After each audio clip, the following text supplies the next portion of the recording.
Africa to the world, I am Yavi Madure, and this is the AfCFTA Plug. Today, I want us to talk about the products and services that would fall under cross-border trade in terms of intra-Africa trade.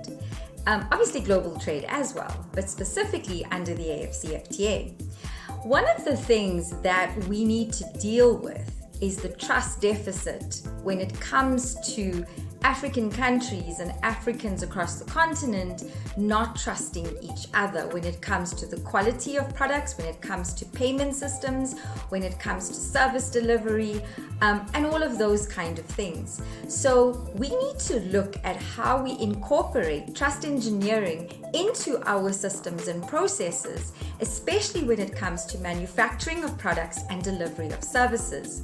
One of those things is standardized payments. The African Union Commission on Trade, the AfCFTA Secretariat and Afreximbank have been in discussions recently and are very close to being able to deliver a standardized payment system that allows trust engineering to be built into it.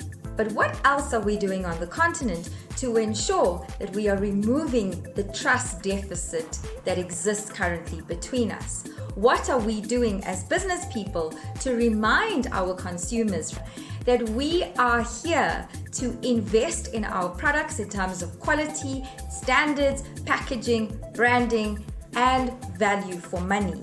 This is where the business of business in terms of the AfCFTA begins for those small business owners, big business owners, service business owners that want to be able to engage in cross-border trade under the AfCFTA.